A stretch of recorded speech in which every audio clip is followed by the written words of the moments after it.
Si vous nous rejoignez à l'instant, vous avez fait le meilleur choix, c'est celui de regarder votre chaîne de télévision Info TV et surtout de suivre votre programme Espace Miné. Nous sommes mercredi, il s'agit de mercredi diaspora et tous les mercredis nous parlons de cette diaspora camerounaise et on vous le disait en ouverture ce matin, nous marquons un arrêt pour nous poser la question de savoir ce que le Cameroun peut attendre de sa diaspora. De manière régulière sur ce plateau, on a plutôt posé la question inverse, que peut faire le Cameroun de sa diaspora? Mais ce matin, nous nous posons également la question de savoir, mais cette diaspora, est-ce qu'elle-même n'a pas également à donner à cette grande nation? Et je commence justement par ce frère de la diaspora qui est en direct sur ce plateau. Je précise que nous aurons tout à l'heure Andrea Abomo Okala, qui est du côté de la France. Elle interviendra par téléphone. Elle est opératrice économique, experte au niveau de la comptabilité. Nous aurons également le professeur Jimmy Yab, qui est expert en relations internationales. Lui, il nous appellera à partir de l'Angleterre. Docteur Moulema, qu'est-ce que la diaspora peut apporter au Cameroun? Alors, c'est vrai que c'est une question qui en soi regorge beaucoup d'aspects. Parce que ce que la diaspora peut apporter au Cameroun, je crois que ça coule de source. Mais très souvent, nous avons la tendance, je dirais pas fâcheuse, mais la tendance à voir directement l'aspect économique, transfert de fonds, coopération, partenariat, etc., qui n'est pas mauvais en soi. Évidemment, tout ceci doit être mis dans un cadre institutionnel. Je pense que ici, je voudrais davantage m'appesantir sur la nécessité d'une vision importante, stratégique, que ce soit du point de vue du Cameroun ou alors sous le prisme de la diaspora même. Je m'explique. La diaspora, en soi, ne doit pas être vue de manière très détachée du Cameroun. La diaspora serait peut-être une 11e région. Je veux dire, vous avez déjà eu des débats ici, et puis même dans le Cameroun tout entier, on a déjà eu des débats au sujet de l'importance de la diaspora, ministère, etc. etc. Ouais. Je ne vais pas revenir là-dessus. Mais je voudrais créer une brèche sur la nécessité, parce que la question c'est, qu'est-ce que le Cameroun attend de sa diaspora? Tout à fait. Ça veut dire que ceci laisse transparaître une insatisfaction quelque part, in fine. Eh bien, moi je voudrais d'abord évacuer dans la relation Cameroun et sa diaspora, il y a un certain nombre de miasmes, un certain nombre de pesanteurs qui peuvent se résumer en un manque de confiance de façon globale. Ça, c'est un aspect qu'il faudrait déjà évacuer parce que je pense qu'il faut davantage travailler à restaurer un climat de confiance, de fiabilité, à se dire que nous avons une vision commune, nous allons dans le même sens et donc nous pouvons travailler ensemble. Oui, parfait. Qu'est-ce que vous, de la diaspora, vous pouvez apporter au Cameroun? Nous pouvons apporter de nombreuses choses. Sur le plan scientifique et technologique, parfait ici. Lorsque nous sommes allés ailleurs pour un avenir dit meilleur, nous acquérons des compétences, des expertises. Cette expertise-là, nous pouvons la retransmettre chez nous. Nous le faisons d'ailleurs. Est-ce que vous le faites? Mais nous le faisons. Parfait ici, si je suis là 3 fois par an, c'est entre autres, on ne va pas trop parler de soi, mais parce qu'il faut dispenser des cours.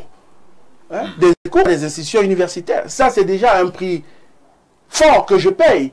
Parce qu'il faut dire que la dividende de ce sacrifice-là n'en valerait pas la peine, n'en vaudrait pas la peine. Vous comprenez? Donc en réalité, ce n'est pas une question d'argent, mais c'est parce qu'on se dit qu'on a quelque chose à donner. Des campagnes médicales sont organisées ici et là, à n'en plus finir, à profusion. Il y a pas mal d'actions qui sont menées par les gens de la diaspora. Le problème, et c'est là où je parle de la vision stratégique et prospective, c'est de pouvoir mettre tout ça dans un ensemble qui sera cartographié, où on pourra mieux coordonner ça. Parce que des actions qui sont faites ci et là, disparates comme ça, ne permettent pas véritablement d'avoir un reflet, d'optimiser cet impact de la diaspora. Donc la diaspora, déjà sur le plan du transfert des connaissances, de la coopération, je pense qu'elle est présente. Mais il faut davantage amplifier ce rôle de la diaspora-là. Très bien. Vous avez jeté. Oui. Alors, ça c'est un aspect. Je ne veux même pas parler des transferts de fonds financiers. Je pense que nous avons surabondamment déjà évoqué ces thèmes-là. Ça coule de source. Est-ce que vous pensez que c'est inutile? Parce que à chaque fois que vous parlez de l'argent, moi je vous soupçonne de banaliser ça. Non, alors, c'est le nerf de la guerre. Non, parfait. Autant c'est le nerf de la guerre, autant nous pensons qu'il faut pouvoir se réinventer. L'argent est une solution, mais l'argent peut devenir un problème. La preuve, pensez-vous véritablement qu'on vit dans notre pays? L'argent avant que ça devienne un problème. Est-ce que nous vivons dans notre pays mal parce que nous manquons d'argent? Non, autre. Non, mais c'est surtout parce qu'il y a une caporalisation de cet argent. Et donc, je pense que la diaspora continuera de faire ce qu'elle a à faire. Mais davantage, il faudrait que cette action de la diaspora, même en termes de transfert monétaire, se fasse dans un sillage, dans une dynamique d'ensemble. Ce sera plus pertinent. Il serait plus pertinent de se dire, je ne peux que parler de ma chapelle davantage. Il y a, vous savez, des associations de médecins, que ce soit en Allemagne, en France, et je rends ici hommage, par exemple, au docteur Tinia Solange, qui, dans cette dynamique d'échange avec le Cameroun, entre le Cameroun et la diaspora, est notre porte-parole, et plusieurs fois est arrivé au niveau du ministère, a fait un certain nombre de choses à l'effet de dire notre plateau technique doit être amélioré, voici ce que nous proposons de façon concrète. Nous avons un système de santé qui est bien échelonné, qui a une hiérarchisation, mais on se rend compte que les gens meurent toujours parce qu'ils n'ont pas de soins dans des zones périphériques. Oui. Qu'est-ce qu'on peut faire de manière concrète? Non seulement on améliore le plateau technique, mais on augmente la présence de professionnels de la santé ici, même si c'est de manière intermittente, à l'effet d'endiguer, de résorber les problèmes médicaux que nous avons. Mais est-ce que cela serait suffisant, parfait? Merci. Hein. C'était le premier jet. Merci, docteur Moulema, pour ce regard.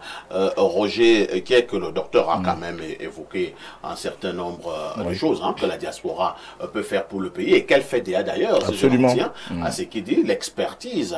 Lui-même est enseignant d'université. Il enseigne au Cameroun et voilà pourquoi il est régulier au Cameroun.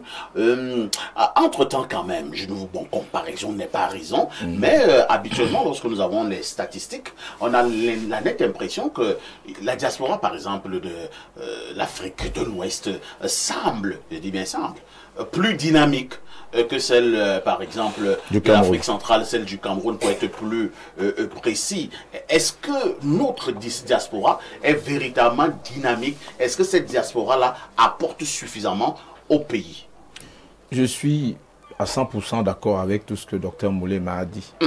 Moi, j'expérimente à l'Université des Montagnes, puisqu'elle est fondée, y compris par des aînés comme le professeur Théophile Moyo, plus de 30 ans d'enseignement à la Polytechnique.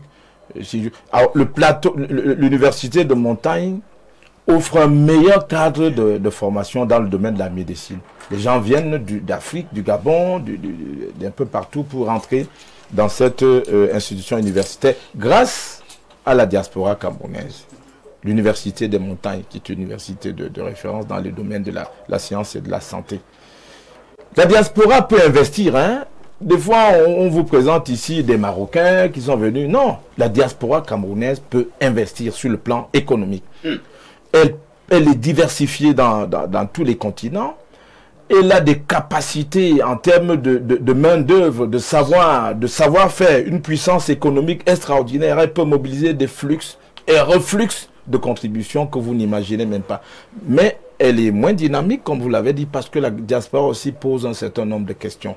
J'avais eu la chance de côtoyer un aîné au ministère des Relations extérieures à l'époque, Thomas Fauzin, docteur Thomas Fauzin, que le Cameroun avait envoyé faire un tour dans la diaspora à l'époque pour essayer de voir comment établir le pont entre notre diaspora et le pays. La diaspora pose un certain nombre de questions que j'ai listées, hein, vous allez me le permettre.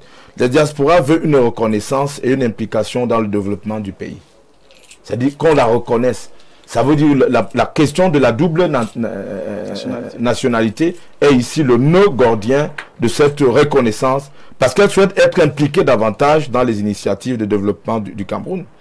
La diaspora souhaite que le gouvernement mette en place des mécanismes pour faciliter l'investissement et le financement dans les projets locaux. Chaque fois que l'un d'entre eux vient ici, là, des fois avec des fonds en main pour investir, on les tourne, on demande sa part, le mapartisme, et ils sont découragés. Après avoir résidé à l'hôtel, ils prennent leur bagage pour partir. La diaspora souhaite que le gouvernement prenne en compte des besoins et attentes spécifiques en termes de politique publique et de procédures administratives.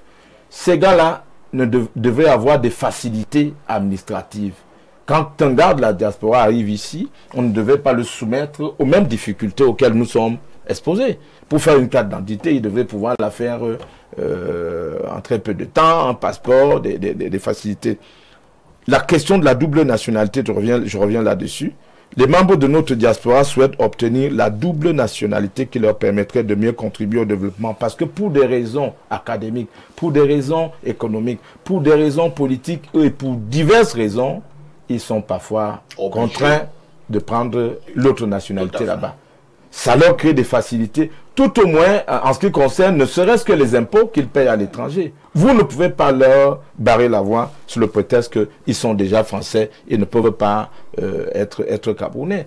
Si vous impliquez la diaspora de cette façon-là, eh bien vous aurez un meilleur pont, des meilleures relations avec ces Camerounais qui sont utiles. Vous allez chuter. Au moment où nous voulons renouveler notre société, le président de la République, dans son discours d'investiture, vous l'avez écouté, il a dit qu'il tend la main à la diaspora. Mais vous avez des futurs ministres compétents, des ingénieurs, des neurochirurgiens, parce que c'est des domaines de pointe.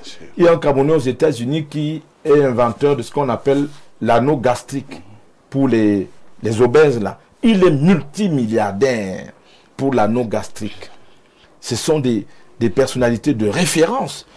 Ces gens-là sont Camerounais et je pense que si on leur tend la main, si on s'ouvre, si on leur crée des facilitations, des facilités, si on revoit un certain nombre de procédures administratives pour attirer la diaspora, elle peut mieux contribuer, vous l'avez dit tout à l'heure, elle peut autant contribuer que la diaspora du Sénégal, que la diaspora de Côte d'Ivoire. Je vous rappelle qu'à l'époque, tous les étudiants qui partaient avaient un engagement décennal. C'est-à-dire le Cameroun les envoyait et quand ils avaient terminé, ils revenaient ici pour travailler. La diaspora ne date pas d'aujourd'hui. Elle a existé autrefois, elle avait une meilleure relation avec l'État du Cameroun autrefois, mais c'est devenu une relation de méfiance aggravée par des situations politiques comme celles que nous connaissons de temps en temps. Et puisque vous avez justement parlé de politique, je vais passer la parole à l'homme politique sur ce plateau, Duval Ebalé. Duval, nous sommes là pour une grosse plaidoyer à l'endroit de la diaspora, qui pense qu'il faut des facilités à l'endroit de ces diasporas pour pouvoir investir au pays. Le frère Dr Moulema a été clair, ils apportent déjà une expertise scientifique. Entre-temps quand même, est-ce qu'il ne faut pas aussi relever qu'il y a aussi une certaine diaspora qui déçoit? Bien, parfois ici je voudrais dire, d'ailleurs Kiek l'a dit tout à l'heure, la diaspora ne date pas d'aujourd'hui.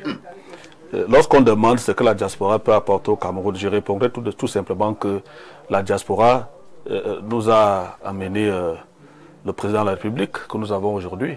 C'est la même diaspora qui s'appelle le président de la République. Tout à fait. Le président de la République, à l'époque, est allé faire ses études en Europe. C'est un produit de la diaspora. C'est un produit de la diaspora. Il est revenu, il est entré dans l'administration, il a échelonné, il est devenu président. Donc aujourd'hui, c'est le fruit de la diaspora. C'est la même diaspora qui combat la diaspora aujourd'hui. Alors, je trouve... parce que la diaspora de l'époque du président partait avec des objectifs.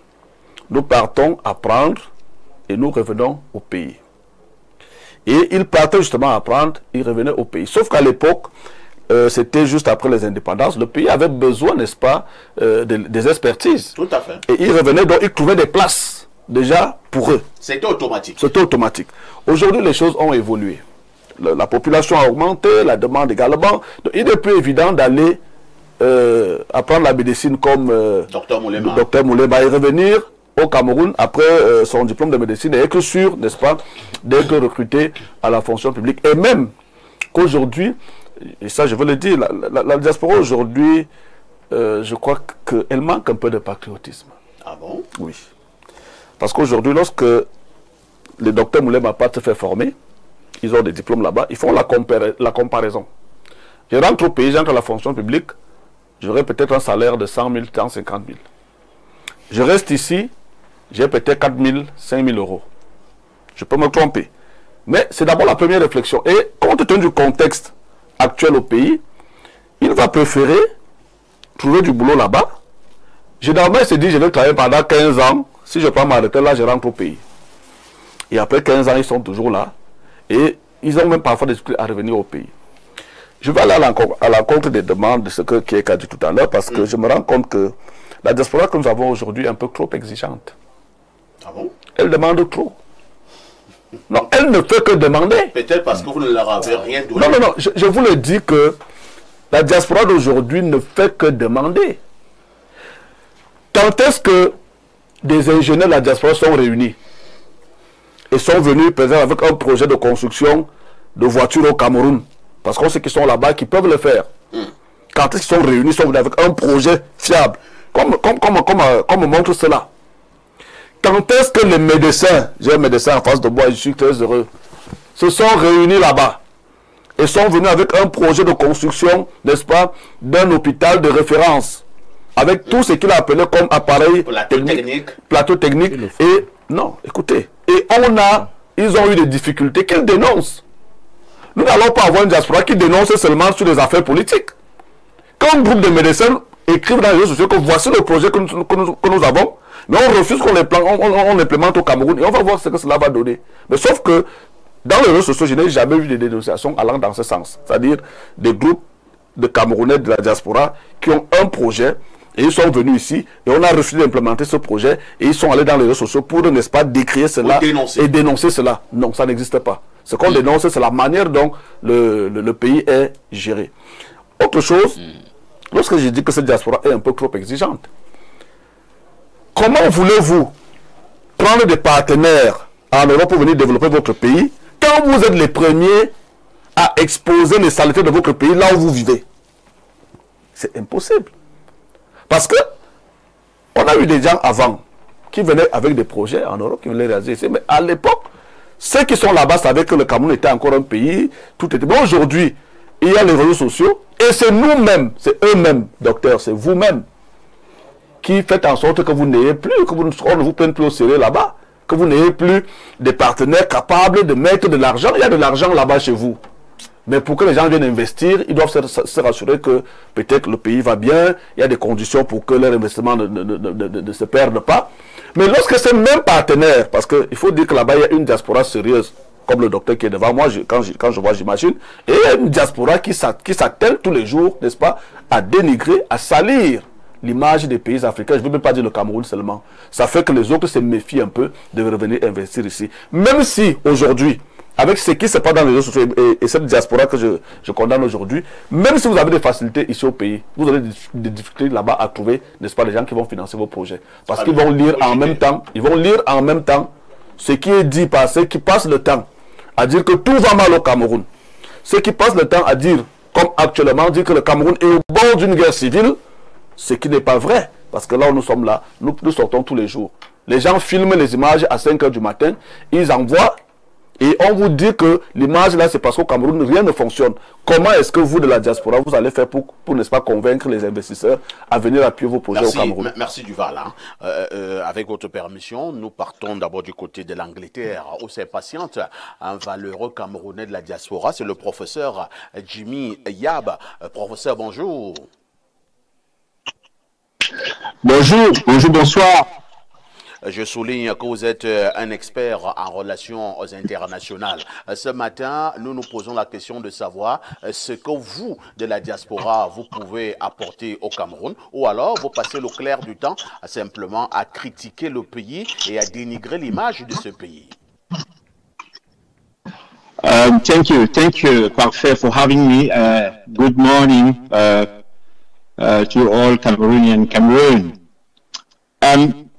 C'est une question très importante, Parfait. Et je crois que on devrait la poser d'une autre façon parce que il y a quand même, pour ma part, un président de la République qui a toujours orienté les politiques vers le futur et vers l'avenir. On devrait se poser la question de savoir pourquoi est-ce que jusqu'à présent le gouvernement camerounais n'a pas concrétisé la vision de Paul Biya sur la diaspora camerounaise. Parfait. Je pense souvenir du discours historique du président Paul Biya, je pense en novembre 2010, novembre exactement 2019, quand il avait convoqué le dialogue national. Le président de la République, parce que quand j'analyse tous les discours du président de la République, depuis 1982, c'est le seul discours où le président a prononcé le nom de la diaspora 5 fois. Et il a dit de façon très claire que il compte sur la diaspora pour contribuer à la paix et au développement du Cameroun. Donc la question, vous êtes en arrière, là sur le plateau, là vraiment vous êtes en arrière. Le président de la République est en avance. Dieu seul sait comment est-ce que mes relations avec le gouvernement qui est en place sont tumultueuses. Mais à ce niveau, le président de la République est en avance. Il a tendu la main depuis longtemps. Vous parlez de maintenant. Non, le président de la République a tendu la main à la diaspora depuis longtemps parce que le président de la République a pensé que la diaspora était un partenaire très sérieux. Je vous rappelle les chiffres. Presque 6 millions de Camerounais vivent à l'étranger. Et je vous rappelle qu'il y a plusieurs diasporas, ce n'est pas une seule diaspora, c'est plusieurs. Pourquoi? Parce que il y a des diasporas de première génération, de la seconde génération, il y a les diasporas de la troisième et de la quatrième même génération. On peut continuer. Les diasporas, seulement pour donner un exemple, les diasporas de la première génération, c'est ceux comme nous, qui venons du moins d'ailleurs, et puis on arrive ici, on fonde la famille. Mais la diaspora de la seconde génération, ce sont nos enfants et nos maris ou alors nos femmes. Ça, c'est la deuxième génération. Donc, par rapport à cela, le Cameroun, c'est le gouvernement, c'est le Cameroun qui est en arrière par rapport à la question de la diaspora. Et pour moi, pour que la diaspora soit bénéfique au Cameroun, comme le disait le président de la République, il faut l'institutionnaliser. Et c'est ce que le président de la République voulait. Quand il a tendu la main en 2019 à la diaspora et quand il a confié le dialogue national au Premier ministre, malheureusement, comme vous le savez, la conférence a accouché d'une première souris. Pourquoi? Parce que conférence nationale, vous savez comment ça se passe dans votre pays. Nos ministres et nos patrons ont invité leurs copines, les influenceurs, au lieu d'inviter les experts, ils ont invité les copines, les influenceurs, et on n'a rien eu. Parce qu'il faut institutionnaliser la diaspora. Maintenant, je vous rappelle, c'est 6 millions de personnes et c'est presque 500 milliards de francs CFA d'investissement. 500 milliards de francs CFA d'investissement. Et quand je vous parle de 6 millions, parfait. 6 millions, c'est la première génération. Hein. Parce que vous ne pensez pas, on n'a pas, ce sont ceux qui votent, normalement. Donc, parce que la plupart du temps, c'est ceux-là qui s'inscrivent au niveau des consulats. Ou alors, même si on n'a pas répertorié ceux qui sont illégaux et on n'a pas répertorié les enfants de ceux qui s'inscrivent au consulat. Et institutionnaliser la diaspora, c'est quoi?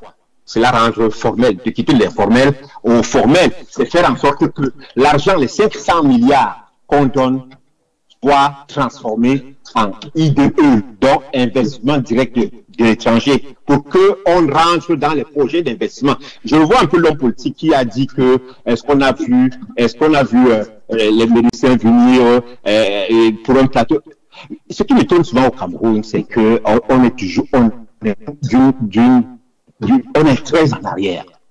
La diaspora camerounaise n'a plus besoin, les médecins de la diaspora camerounaise n'ont plus besoin de venir se réunir ensemble pour créer un plateau. C'est pour cela que moi j'ai proposé, parce que j'ai aussi la casquette de président du mouvement pour la libération du Cameroun, un parti politique créé en 1998, j'ai proposé la création d'un ministère de la diaspora et des Camerounais de l'étranger, juste pour institutionnaliser ce que le président de la République a pensé. C'est-à-dire qu'il a pensé depuis 2019, au moins de façon formelle, parce que le président de la République a toujours parlé de la diaspora. Mais de façon formelle, le président de la République a voulu que le Premier ministre, je parle là du Premier ministre, les instructions institutionnalise la diaspora, donc rendre la diaspora, lui donne les outils nécessaires pour rentrer dans la structure politique et la structure économique. La question que vous devez me poser, ou qu'on peut se poser, c'est quelle est la différence entre l'institutionnalisation de la diaspora et la façon dont elle est actuellement formelle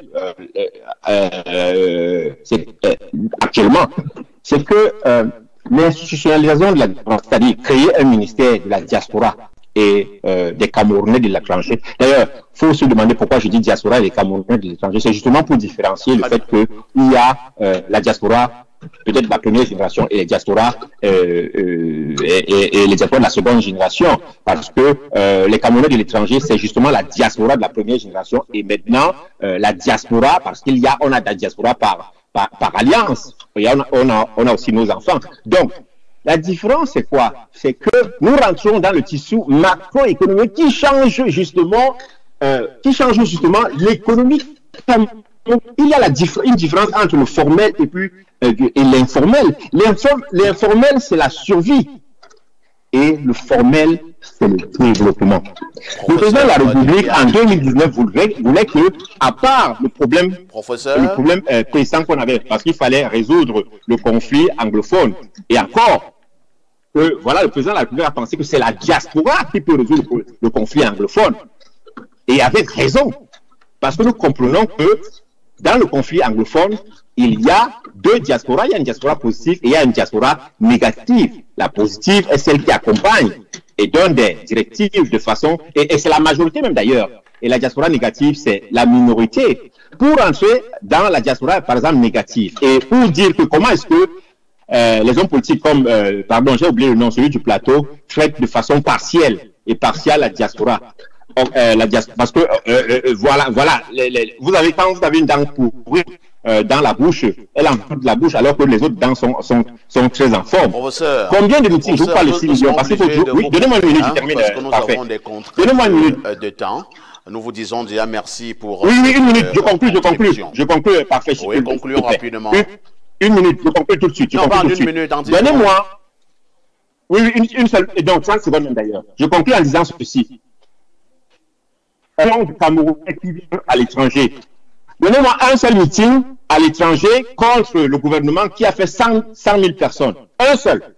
Comment est-ce que vous pouvez qualifier les actions de la diaspora de façon négative sur peut-être, moi j'exagère, sur 100 000 personnes qui ont été à un meeting? Prenons le meeting du Maurice Kamto, par exemple, en France, dernièrement. Je vais même jusqu'à 100 000 personnes. Mais je vous rappelle que nous avons 6 millions de Camerounais qui travaillent forcément et qui travaillent d'arrache-pied. Donc, il faut institutionnaliser, il faut créer. J'interpelle ici le secrétariat le secrétariat général de la présidence pour créer, parce que je sais que c'est le plus proche collaborateur du chef de l'État, pour créer un ministère de la diaspora. La diaspora positive est de loin à 99% pour le développement du Cameroun. Laissez quelques influenceurs à qui d'ailleurs vous avez donné le pouvoir, mais ce n'est pas ça qui représente la diaspora. Il faut institutionnaliser la diaspora. Parfois ici, en créant un ministère de la diaspora et puis des Camerounais de l'étranger. Je vous remercie. Merci, professeur Jimmy Yab. Je rappelle que vous vivez en Angleterre. Vous êtes Camerounais, expert en relations internationales. Alain Douk, le professeur pense que c'est la diaspora qui peut résoudre le problème anglophone au pays. Il pense qu'il faut un ministère dédié à la diaspora. Il pense, entre autres, qu'il faut institutionnaliser la diaspora. La diaspora seule ne peut pas résoudre le problème anglophone. Et je regrette d'avoir fait la leçon à M. Dimiab, parce que des choses que j'ai entendues avec des éléments qui relevaient un tout petit peu de la condescendance, disant aux intervenants sur le plateau... Vous êtes en arrière. Ils sont en retard, patati patata, moi je n'ai pas compris ça. Comptons le nombre de fois où M. Yab a prononcé l'expression président de la République dans son intervention, tout de suite, on comprend qu'il fait de la propagande et rien d'autre. Je vais m'expliquer. Il y a deux fonctions fondamentales dans la gouvernance et le management. Il y a ce qu'on appelle l'impulsion. Il y en a 4, je prends les deux. L'impulsion et le contrôle. Si en 2019, au terme du grand dialogue national, on prend des résolutions connues de tous et on ne les applique pas, et M.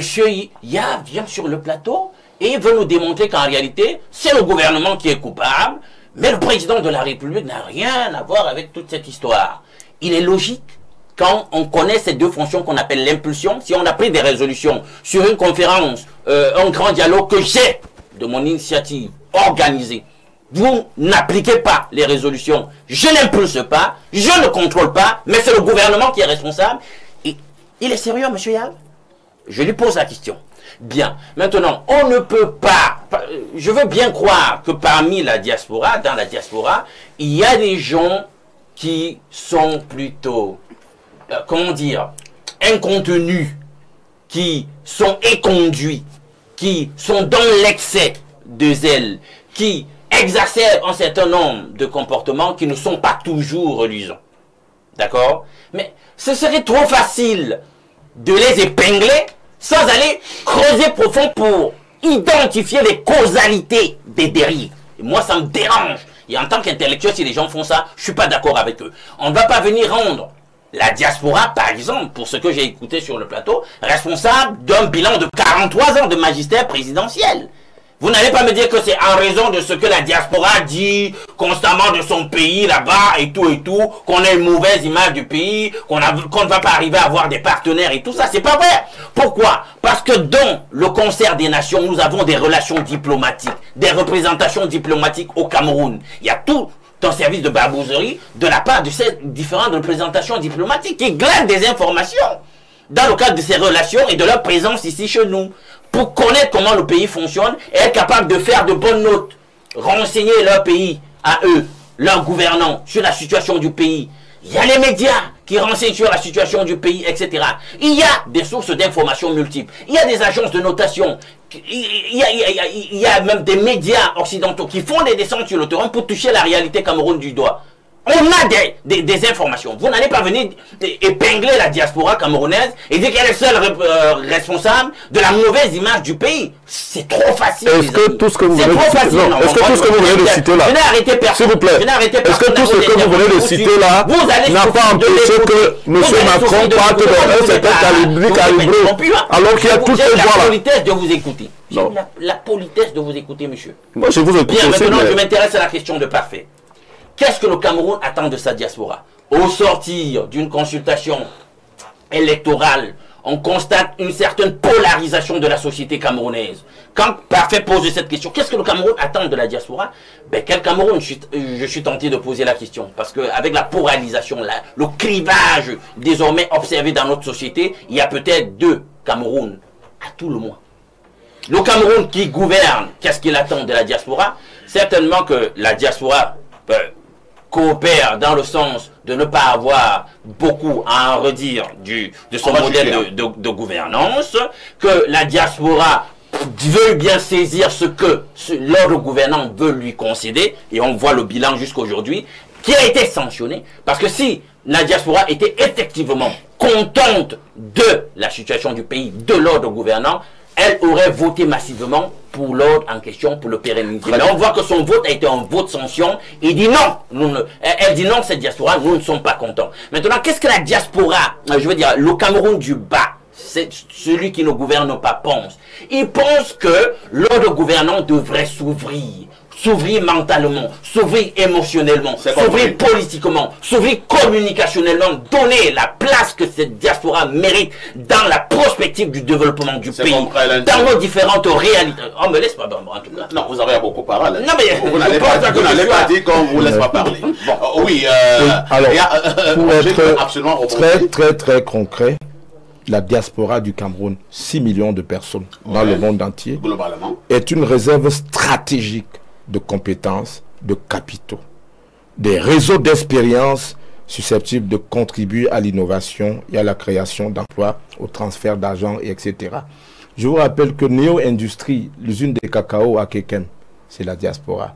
J'ai rencontré Eric Tindier, le grand frère, quand il m'avait dit c'est un couple d'amis en Norvège, c'est des investissements et c'est la diaspora. Je vous rappelle que le footballeur Alexandre Son a un hôtel à Yaoundé, hein? Alexandre Son. Je vous rappelle qu'il y a une Camerounaise que vous appelez Tamé. Son père a été l'un des chefs politiques de l'UPC, Tamé Soumédion. Elle vient d'ouvrir une usine de cacao à Nomayo, enfin, avant Bankomo. Ça, c'est du concret. Ça, c'est du concret. Maintenant, j'ai connu un... il nous regarde, d'ailleurs, il vient de me le faire savoir, Amara Brooks, de la diaspora du Cameroun en Afrique du Sud. Il a d'ailleurs envoyé un message. Là. Il est venu ici avec un projet de péage routier automatique, péage et paysage avec les Sud-Africains. J'ai été invité à déjeuner avec le chargé d'affaires de l'ambassade d'Afrique du Sud ici. Meilleure offre, comme en Afrique du Sud. Ils étaient même partants pour les fonds de contrepartie. Je vous assure, on a torpillé cette affaire-là pour nous offrir ce que vous voyez là, cette grimace que vous voyez en ce moment. Merci. Il faut, comme il a dit sur le plan institutionnel, un ministère, à défaut d'un ministère, même un haut commissariat un haut commissariat en charge de la diaspora pour traiter de manière institutionnelle et officielle. Tout à fait. Allons rapidement au niveau de notre messagerie. Hein. Nous sommes bousculés là. Bonjour, monsieur Aïssi. Et c'est un message qui nous vient du plus 49. C'est du côté de l'Allemagne, au résident Dr Moulema. Hein. Bonjour, monsieur Aïssi. Une certaine diaspora irresponsable doit apprendre à respecter les Camerounais, rester au pays et cesser d'envoyer les jeunes faire des casses. Et si cette diaspora était aussi courageuse qu'elle le prétend, elle serait restée au pays changer les choses. C'est Mandeng Eyoum depuis l'Allemagne qui envoie donc cette contribution. Prenons d'autres contributions ce matin. Bonjour monsieur Parfait Aïssi.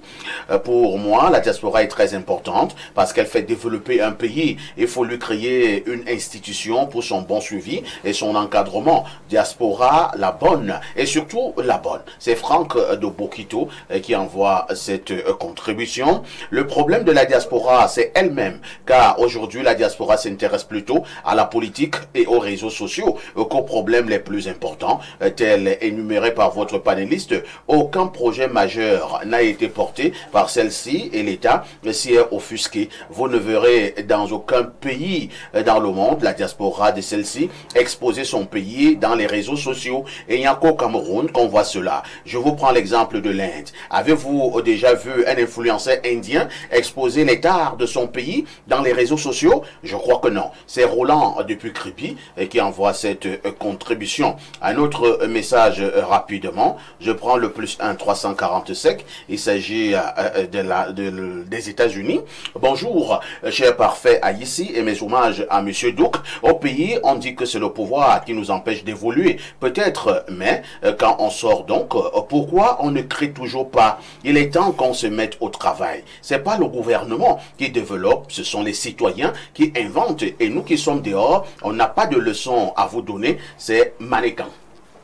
Vous qui êtes dehors, vous n'avez aucune leçon à nous donner ici au pays. C'est vrai, docteur Moulema? Oui, en principe, nous ne rentrons pas... Parce que par moment également, nous avons l'impression que vous, la diaspora, vous nous parlez avec beaucoup de condescendance. Oui, quelquefois, ça s'observe et c'est à proscrire, très clairement.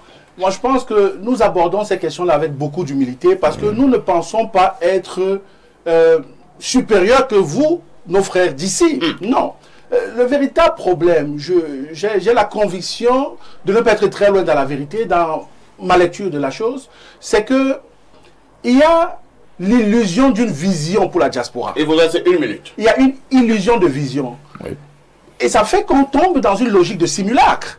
Parce que, pour résumer tout ce qui a été dit ici, nous avons besoin d'une institutionnalisation, très clairement. Cette institutionnalisation permettra de davantage mettre en avant les phares, d'amplifier le travail qui est fait. Et donc, ce qui est marginal, en termes de diaspora un peu désorientée, ça pourra être contenu d'une certaine manière. Si des personnes font preuve d'une incontinence émotionnelle, d'une incapacité à s'auto-gérer et donc à gérer aussi leurs allants et leur appartenance politique, on ne peut pas, à cause de cela, jeter du discrédit sur toute la diaspora. Ça, c'est juste inacceptable, parce qu'il y a un travail qui est fait. Nous avons besoin de nous sentir camerounais. Tout à fait. On ne peut pas se sentir camerounais si l'on se limite uniquement à des débats politiques, sans avoir ne serait-ce que la capacité de faire valoir son droit au vote. Oui, c'est autant de choses. Il y a quelque chose que le téléspectateur dit qui n'est pas vrai. Parce qu'en réalité, c'est trop facile de botter l'État en touche et de dire non, c'est les citoyens qui ont la responsabilité du développement. Or, l'État a tous les leviers. L'État doit créer les conditions qui permettent une émancipation citoyenne. Parce que si les conditions ne sont pas créées, ça ne va pas le faire. Prenons l'exemple justement de l'entrepreneuriat. Quand on vous dit que dans notre écosystème, justement, plus de 80% des PME périssent au bout de 5 ans. Est-ce que c'est le citoyen qui est responsable de cette déperdition? Non, c'est le cadre qui n'est pas bon. Et c'est l'État, le gouvernement qui crée les conditions. Et l'État, c'est qui? Un message du... C'est vous, c'est moi. Il y a un message... Non, c'est vous, c'est moi. Nous sommes tous responsables de ce qui se passe. À tous les échelles de la société. L'impôt synthétique général, c'est pas moi. Moi, je suis catégoriquement parfait ici. Je suis catégoriquement opposé à ceux qui demandent la création d'un ministère de la diaspora. Et pourquoi? Oui, parce que nous avons ce qu'on appelle le ministère des Relations extérieures, comme dans tous les pays. Vous êtes satisfait du travail?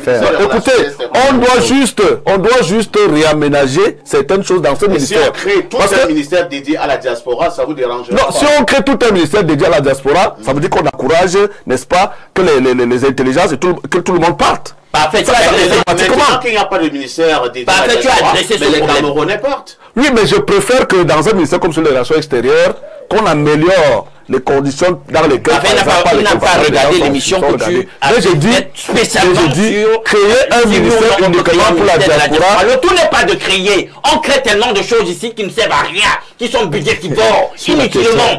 On a adressé cette problématique ici. On a dit quel est le contenu qu'on pouvait mettre dans ce ministère si on décide d'en créer. Oui, mais si on va faire un secrétaire d'État chargé de la diaspora, ne pas créer tout un ministère pour la diaspora. Je suis désolé, nous sommes arrivés au terme de ce programme. Je leur dirais que le ministère des Affaires étrangères, c'est la direction des Amériques, la direction de l'Asie, non. Ailleurs, on dit... Pour quel résultat? On dit relations internationales et des Camerounais de l'extérieur. Voilà. Au moins pour dégager l'importance de ces Camerounais de l'extérieur, comme on le fait. La diaspora n'est pas marginale, elle n'est pas marginalisée. La diaspora fait partie de la société camerounaise. Qui était là. Merci à Alain Dou qui était également là. Merci au docteur Moulema qui vient de l'Allemagne. Merci au professeur Jimmy Yab qui a fait la partie de l'Angleterre. Merci également à Andrea, à Beaumont, qu'on n'a pas pu avoir, qui devait intervenir à partir de la France. Ne ratez surtout pas cette rediffusion ce soir avec l'apport de tous les Camerounais de la diaspora à partir de 22h30 avec tout ceci. Que faites-vous encore ailleurs?